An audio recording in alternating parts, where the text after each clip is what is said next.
ayat 25. Ayub 6 ayat 25. Satu ayat pertama kita membaca bersama-sama.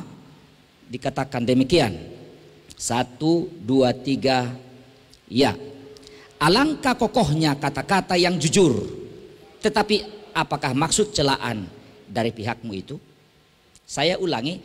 Alangkah kokohnya kata-kata yang jujur. Jadi kita mengutip kalimat pertama ini, bahwa kata-kata yang jujur itu dikatakan adalah sangat-sangat kokoh, tidak tergoyahkan, berhasil, sangat kuat.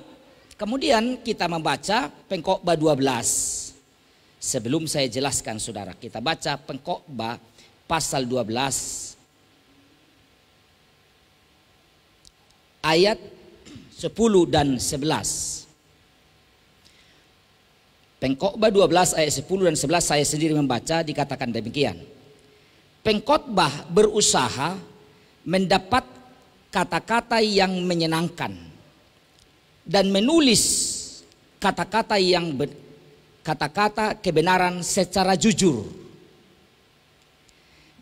Kata-kata orang berhikmat seperti kusa dan kumpulan-kumpulannya seperti paku-paku yang tertancap diberikan oleh satu gembala.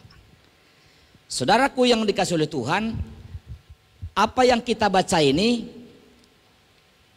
akan menginspirasi hati kita, bahwa dikatakan aku pengkhotbah akan mencari kata-kata yang menyenangkan.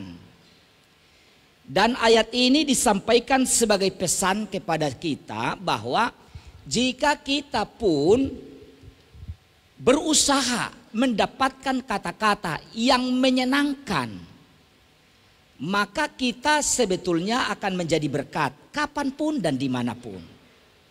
Dalam situasi yang sangat crowded, orang butuh mendengarkan kata-kata yang menyenangkan, yang memberi harapan, yang memberi kekuatan, yang memberi semangat, ya.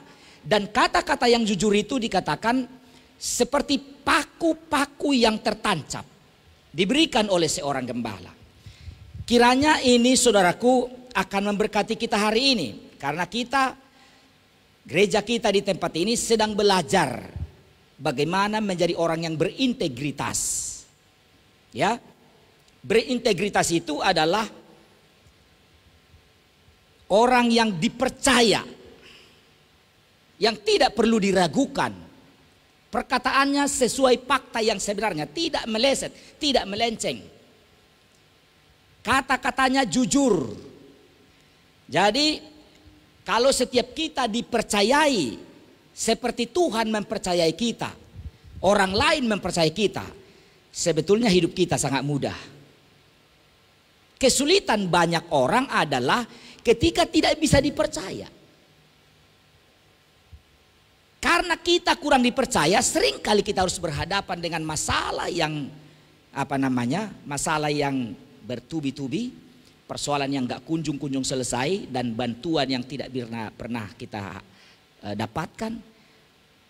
Ada kalanya, bahkan sering, masalahnya bukan pada bantuan tidak mau datang, orang tidak mau bantu kita, tetapi hanya karena tidak dipercaya. Itu sebabnya kalau kita berintegritas, kata-kata kita berintegritas, hidup kita akan mudah. Dan kata-kata kita berkuasa. Kalau kata-kata kita berkuasa, tertancap seperti paku-paku, maka apa yang kita ucapkan itu akan direspon dan akan berhasil. Amin saudaraku. Yang pertama, jika kita berintegritas dalam hal berkata-kata, Alkitab berkata dalam Matius 10 ayat 19, sebab bukan kamu yang berkata-kata. Dalam Matius 10 ayat yang ke-19 dikatakan demikian. Apabila mereka menyerahkan kamu, janganlah kamu khawatir akan bagaimana dan akan apa yang harus kamu katakan, karena semuanya itu akan dikaruniakan kepadamu pada saat itu juga. Ayat 20 boleh kita bersama-sama? 1, 2, 3 ya. Karena bukan kamu yang berkata-kata, melainkan roh Bapamu, dia yang akan berkata-kata di dalam kamu. Saudaraku yang dikasihi oleh Tuhan, kita berhasil ditentukan oleh perkataan kita. Ditentukan oleh perkataan kita. Nanti saya baca ayat yang bertalian dengan itu. Kalau kita tidak bisa, perkataan kita tidak berkuasa, tidak diurapi, tidak akan berhasil. Tetapi kalau perkataan kita diurapi Tuhan, kalau Yesus berkata-kata, apa yang diucapkannya pasti terjadi. Betul ya? Dia berkata kepada yang kusta, pergilah. Waktu orang itu pergi 10 orang, sembuh mereka semua. Ketemu orang buta. Apa yang kau inginkan dari aku? Kata Yesus. Guru, Tuhan, supaya aku bisa melihat. Jadilah. Dia lihat orang buta yang lain. Pergi mandi di kolam Siloam. Kepada yang mati, ayat muda, bangkitlah. Apa yang dikatakan Yesus itu pasti terjadi. Dan sama seperti Yesus berkata-kata terjadi, semestinya kita pun apa yang kita ucapkan itu terjadi. Amin. Kenapa terjadi? Karena bukan kamu yang mengatakannya, bukan kamu yang berkata-kata, tetapi siapa yang berkata-kata? Tuhan, roh yang berkata-kata melalui kamu. Jadi kira-kira kalau roh Tuhan yang berkata-kata melalui kita, kita ucapkan dari mulut kita, Tuhan yang bicara, apa kira-kira berhasil atau tidak? Berhasil, pasti berhasil. Jadi saudaraku, untuk berhasil itu sebetulnya mudah. Tetapi untuk mudah berhasil itu harus ditentukan oleh perkataan kita. Kenapa perkataan kita? Karena bukan kita yang mengucapkannya. Roh Tuhan yang bicara, kita hanya sebagai corong. Sama seperti speaker ini, Pak Power speaker ya. Ada suara di sana kedengaran, tapi bukan dia yang bicara. Aku yang bicara. Seperti itulah aku yang bicara, tetapi sebenarnya bahasa itu adalah dari Tuhan. Itu sebabnya kalau kita mau berintegritas, pertama kita harus pikirkan apa yang kita ucapkan. Kenapa? Karena bukan kita. Kalau kita yang berkata-kata, banyak salahnya, bisa banyak salahnya. Supaya tidak salah, kita izinkan Tuhan berkata-kata. Kalau mau memenuhi seseorang yang kita harapkan sulit menjumpainya, kita berdoa lebih dahulu di rumah kita. Tuhan, aku mau berjumpa dengan Bapak si A. Tolong aku beri perkataan-perkataan yang tepat. Sehingga apa yang aku mohonkan kiranya terkabul. Begitu kita minta Tuhan tolong kita untuk berkata-kata dan kita berjumpa. Dan kita berkata-kata. Kita pasti akan berhasil. Apa yang kita inginkan pasti berhasil. Kenapa? Karena bukan kita. Tuhan yang bicara. Tidak pernah Tuhan bicara salah. Oleh sebab itu setiap kita bicara harus berpikir. Manakala kita tidak berpikir untuk membicarakan perkataan kita, disitulah banyak salahnya. Itu makanya izinkan Tuhan berkata-kata melalui hidup kita. Amin.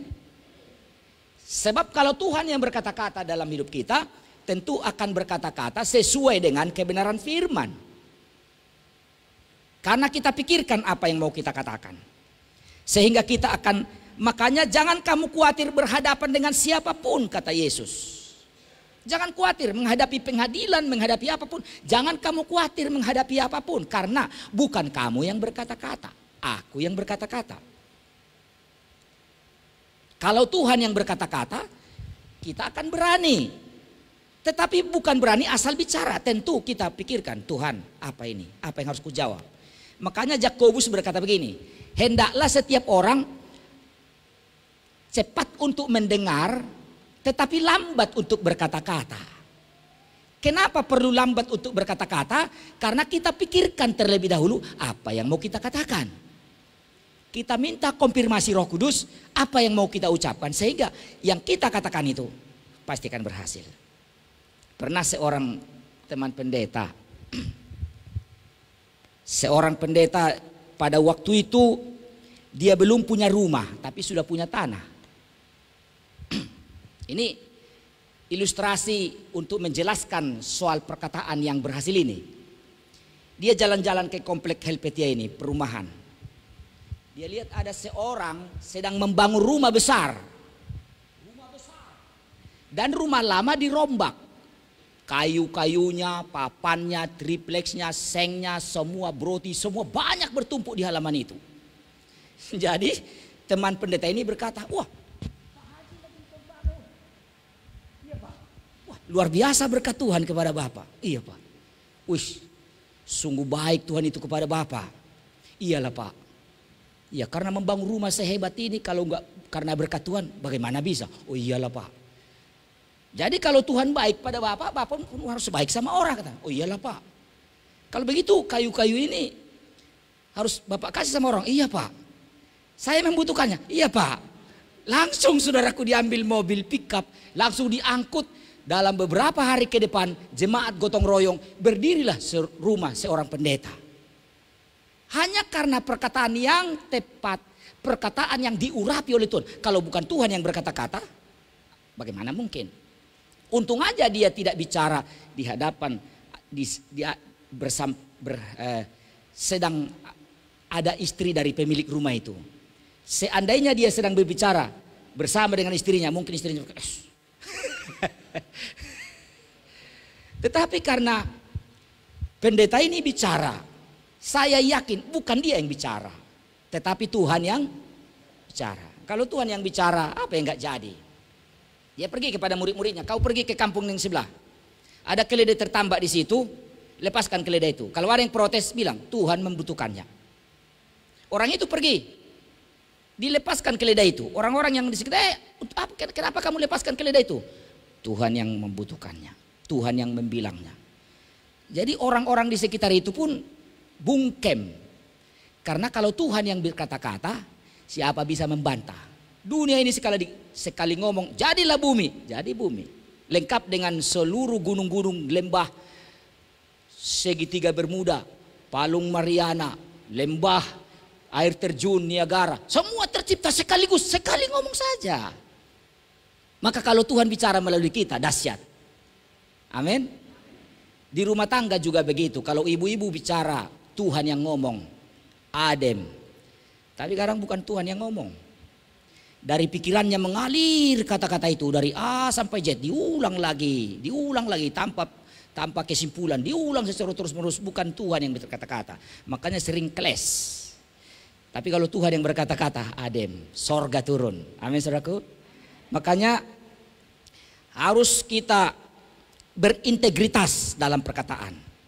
Perkataan yang jujur itu katanya sangat kokoh, sangat kuat.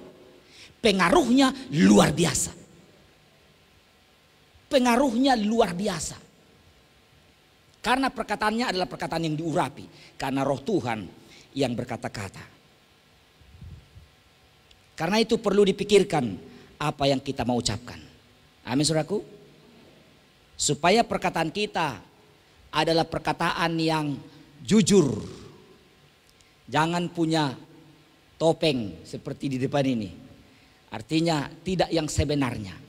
Jadi kalau kita berkata-kata, yang kita katakan itulah yang ada di hati kita. Itu yang adalah kita kerjakan.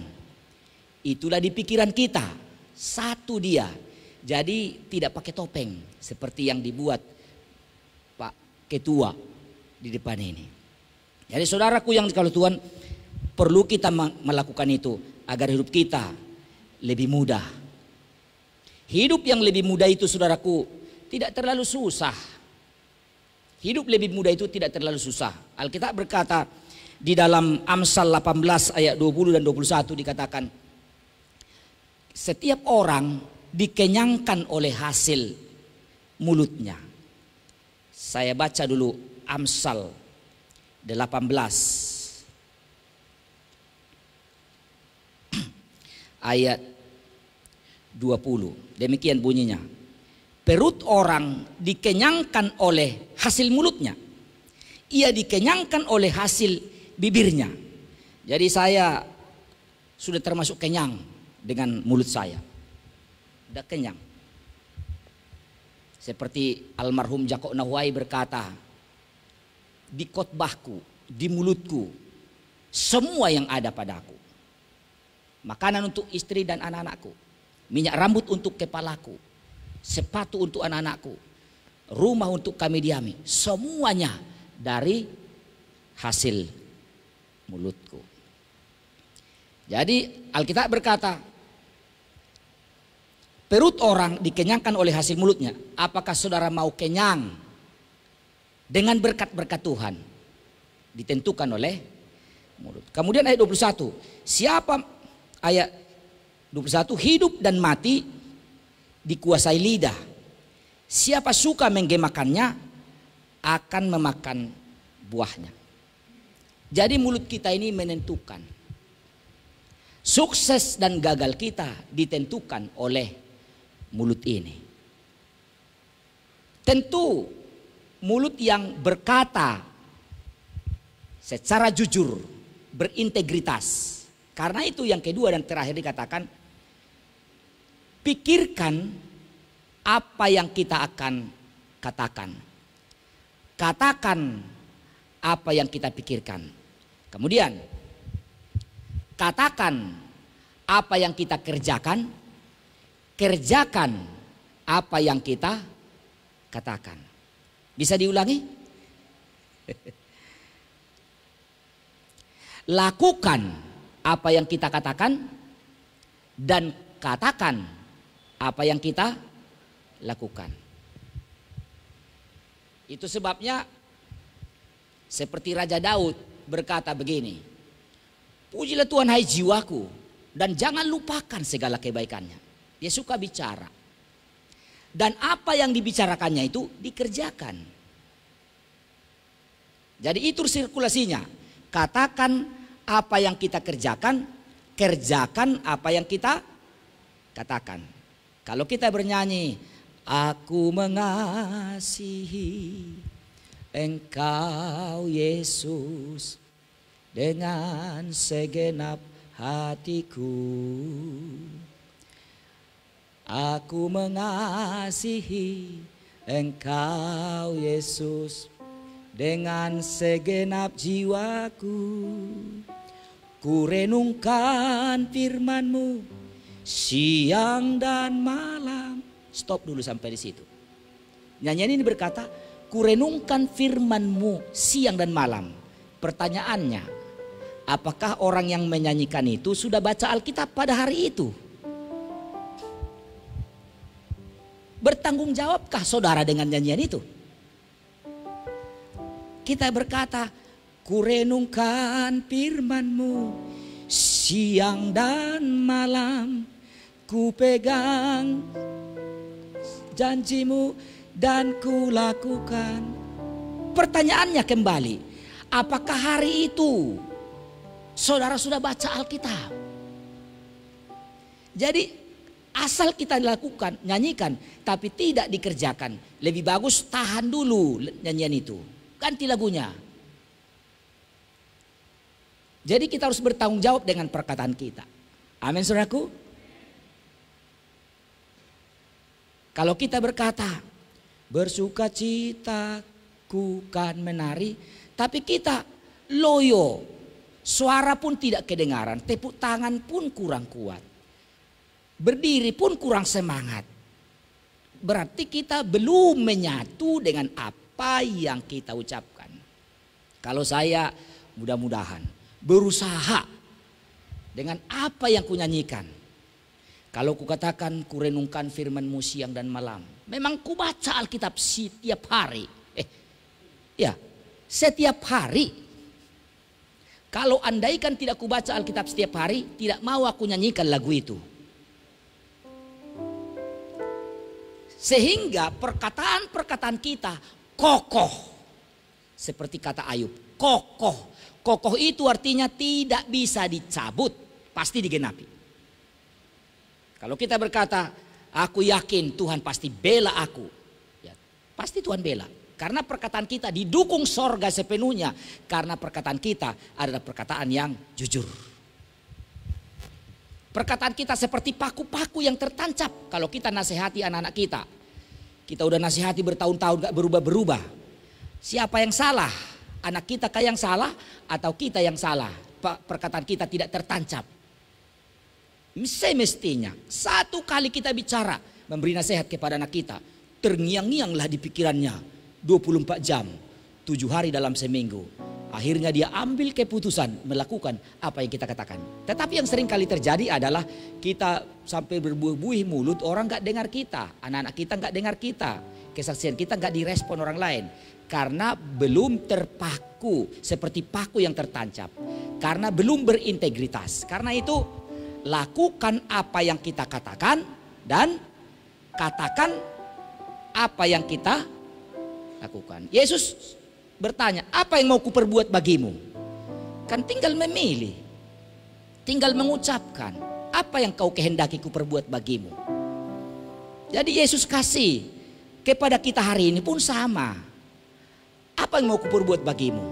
Dia katakanlah hal-hal yang terindah. Tuhan, supaya rohaniku diberkati. Supaya ketaatanku makin sempurna. Supaya kasihku makin sempurna. Kesetiaanku tidak tergoyahkan. Dan Tuhan berkata di sorga ya. Dan kita pun bekerja mengerjakan apa yang kita katakan. Jadi kerjakan apa yang dikatakan. Kalau kita berdoa saudaraku, Tuhan damaikan hatiku dengan saudaraku si A. Damaikan hatiku. Begitu amin, apa yang mau kita lakukan? Ketemu di jalan. Kita lihat ke sana, yang sebelah sana lihat ke sana. Belum mengerjakan apa yang didoakan. Jadi harus dikerjakan apa yang didoakan. Jadi harus dikerjakan. Jadi kalau kita sudah berkata, Tuhan damaikan hatinya dengan aku Tuhan. Biar kami kembali rujuk Tuhan. Biar kami kembali akur, harmonis kembali. Lalu ketemu di jalan. Ketemu di jalan, apa yang mau kita lakukan? Tetap pada posisi yang kemarin. Lihat ke kanan, yang sana lihat ke kiri. Berarti belum, perkataan kita belum jujur. Doa kita belum jujur. Jadi bukan sulit Tuhan memberkati setiap orang. Kesulitan Tuhan tidak bisa dia memberikan kepada pundi-pundi yang tertutup. Makanya kita mesti, kalau hujan turun seberapa banyak tampungan yang kita sediakan pasti penuh. Tapi kalau cuma cangkir sedikit yang kita, cangkir kecil yang kita taruh di comberan, apa itu?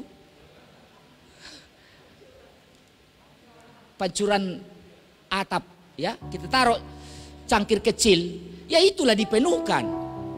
Tapi kalau kita buat ember besar di situ, dipenuhkan dengan hujan itu. Jadi Tuhan itu tergantung pada kita. Apa yang mau kuperbuat padamu? Bangun integritas. Amin saudaraku. Biar perkataan kita pertanggungjawabkan. Kita kerjakan apa yang kita katakan. Dan katakan berkat-berkat yang mau kita terima. Kualitas-kualitas yang mau kita perankan, kita ucapkan dan kerjakan.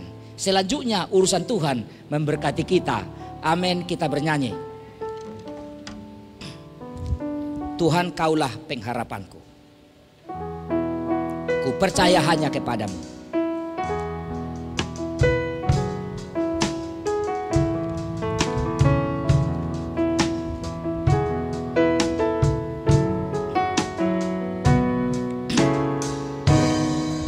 Tuhan, kaulah pengharapanku. Ku percaya hanya kepadamu. Yesus, kaulah perlindunganku. Engkau yang selalu ku puji. Tuhan, kaulah, sambil kita berdiri. Tuhan, kaulah pengharapanku. Ku percaya hanya kepadamu. Yesus, kaulah perlindunganku. Engkau yang selalu ku puji. Mulutku penuh dengan pujian kepadamu ya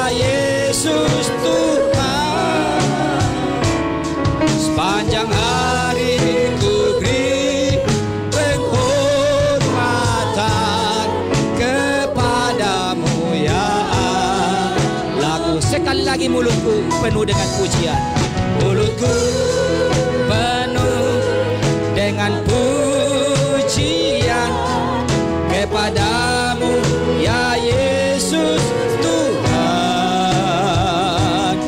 Sepanjang hari ku beri penghormatan kepadamu ya Allahku. Haleluya. Terima kasih Tuhan Yesus.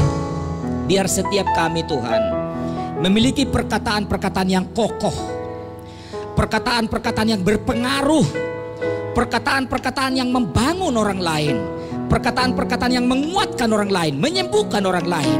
Perkataan nasihat-nasihat yang kami keluarkan benar-benar direspon dan dihidupi orang lain. Urapi perkataan kami Tuhan, karena kami berkata-kata, belajar kami berkata-kata secara jujur.